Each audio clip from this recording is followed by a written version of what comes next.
Bismillahirrahmanirrahim. Alhamdulillahi rabbil alamin. Wabihi nasta'inu ala umurid dunya waddin. Wassalatu wassalamu ala ashrafil anbiya'i wal mursalin. Nabiyyina wa habibina al-Mustafa Muhammadin wa ala alihi wa ashabihi wa man sara ala nahjihi ila yaumiddin amma ba'du. Taib, ayuhal abna'i wal banati, kaifa halukum? وكيف حالكن لعلكم ولعلكن على صحة وعلى عافية وعلى عناية الله ورضاه. Alhamdulillah, dengan izin Allah Subhanahu wa taala dan rahmat dan kasih sayang Allah Subhanahu wa taala, kita masih dapat menghirup udara segar di pagi hari ini.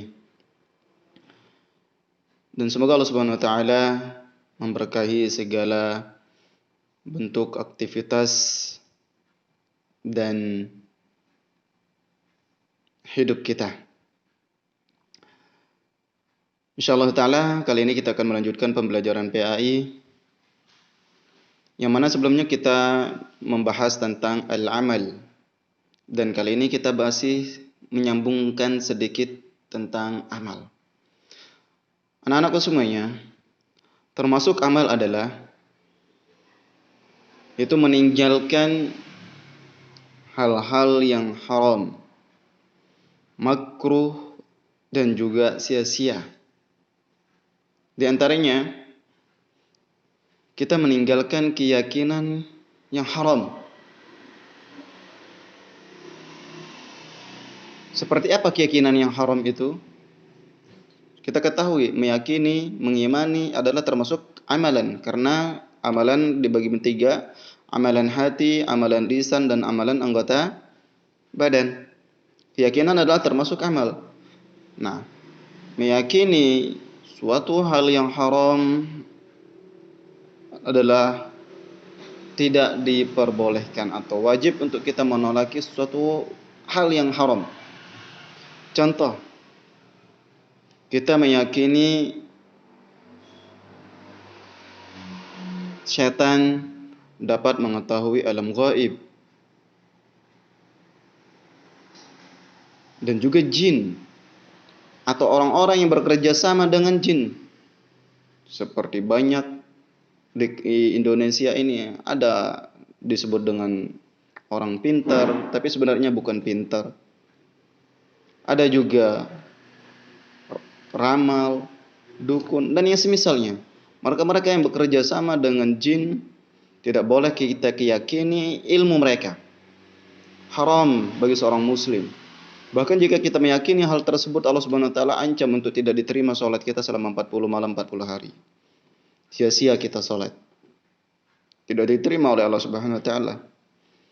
Man ata arrafan, barang siapa yang mendatangi suatu dukun, maka Allah Subhanahu wa taala tidak akan menerima salatnya selama 40 malam 40 hari. Dan juga hal-hal yang semisalnya yang membuat keyakinan kita akan rusak. Itu yang pertama. Kemudian yang kedua, meninggalkan perkataan yang haram. Nah, sekarang kita mulai beralih ke amalan lisan. Ke amalan lisan. Oleh karenanya Rasulullah SAW mewanti kepada umatnya, ansik alaika hadza, sambil beliau memegang lidah beliau. Tahanlah olehmu lidahmu.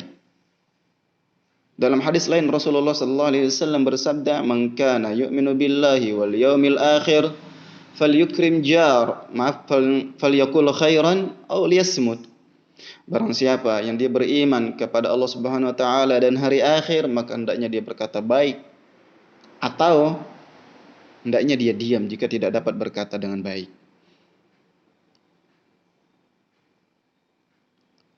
Rasulullah memerintahkan kita untuk itu. Sehingga sudah suatu hal yang pasti untuk kita meninggalkan perkataan-perkataan yang jelek, apapun itu bentuknya. Baik secara konteks kata itu sendiri itu jelek yang didengar oleh setiap manusia, maka tinggalkan. Atau hal-hal yang sifatnya membicarakan aib saudara tanpa maksud apapun, maka haram, ghibah. Tidak dibolehkan oleh Allah Subhanahu wa taala. Allah firmankan, "Ayuhibbu ahadukum an ya'kula lahma akhihi maitan fakarihtumuh?" Apakah sudi di antara kalian memakan daging-daging saudara kamu, saudara kalian, maitan dalam keadaan sudah meninggal, sudah mati, fakarihtumuh, sementara kalian sebenarnya sudah membenci, jijik dengannya. Nah, kita tidak diperbolehkan. Berikutnya, yang ketiga, meninggalkan perbuatan yang haram. Nah, sekarang kita beralih ke amalan anggota badan. Meninggalkan sesuatu hal yang haram. Contoh, mencuri, mengambil barang siapapun itu, barang yang bukan hak kita, bukan milik kita, dengan diam-diam. Itu mencuri. Rasulullah, Allah Subhanahu wa taala mengatakan, barang siapa yang dia mencuri maka potong tangannya. Kita disuruh potong tangan bagi orang yang mencuri. Atau dengan tangan kita menjaili teman sampai teman-teman kita merasa terganggu, tersakiti, tidak nyaman dengan tangan kita. Apa kata Rasulullah sallallahu alaihi wasallam? Al-muslimu man salima al-muslimu min yadihi wa lisanihi. Seorang muslim yang sejati adalah muslim yang mereka saudaranya selamat min lisanihi, dari lidahnya, dari pembicaraannya, omongan dia yang kotor, yang selalu menggibah. Selamat saudaranya dari omongan dia. Wa yadihi, dan juga dari tangannya, baik dari bentuk pemukulan, bentuk penjailan, ataupun mengambil hak temannya, dan yang semisalnya itu adalah perbuatan-perbuatan yang Allah Subhanahu wa taala haramkan, ya, tidak diperkenankan. Berikutnya diantaranya meninggalkan yang makruh atau dibenci. Perhatikan, di sini sangat perlu bagi kita untuk meninggalkan hal-hal yang makruh atau yang dibenci oleh Allah Subhanahu wa taala dan Rasul-Nya. Makruh adalah perbuatan yang jika dilakukan tidak berdosa. Ya, betul, tidak berdosa. Jika ditinggalkan maka mendapatkan pahala. Di antaranya, Masya Allah, yang mungkin ini kita akan menjadi kaget tatkala kita mendengarnya. Seperti memakan bawang merah. Kita habis makan bawang mentah, bawang merah gitu, pergi ke masjid, makruh, diusir oleh Rasulullah, tidak boleh masuk masjid. Karena akan mengganggu jamaah salat dan juga para malaikat yang menghadiri salat jamaah. Hal yang semisal dengannya seperti bawang putih apa? Pete, jengkol, dan yang semisalnya. Itu adalah makanan-makanan yang makruh. Tapi boleh dimakan? Boleh. Ditinggalkan? Dapat pahala insyaallah ta'ala. Terlebih mendekati azan, kita makan pakai jengkol atau pete. Habis itu tidak sikat gigi, masuk ke masjid, aromanya bau. Nah, terganggulah orang-orang di dalam masjid. Begitu juga dengan para malaikat. Ya. Oleh karenanya tidak diperkenankan kita. Da'ma yaribu kila, maaf. Rasulullah sallallahu alaihi wasallam bersabda, "Wa illam tastahi fasna ma syi'ta." Jika kamu tidak malu maka kerjakan sekeinginan kamu, semaunya kamu. Tapi itu adalah perintah-perintah yang sifatnya apa? Larangan. Ada perintah yang sifatnya larangan. Kalau kamu nggak malu ya kerjakan. Maksudnya apa? Suatu hal yang jelek, suatu hal yang tidak tepat untuk dilakukan, kemudian kita lakukan, maka menunjukkan rasa malu kita hilang. Al-haya'u minal iman, kata Rasulullah sallallahu alaihi wasallam. Maka haya itu, malu itu adalah termasuk dari iman. Baik. Berikutnya adalah meninggalkan hal yang sia-sia. Tentu ini akan menghabiskan waktu kita, anak-anakku semuanya. Sehingga dengan waktu yang seharusnya kita gunakan untuk hal yang bermanfaat, kita gunakan untuk hal yang sia-sia,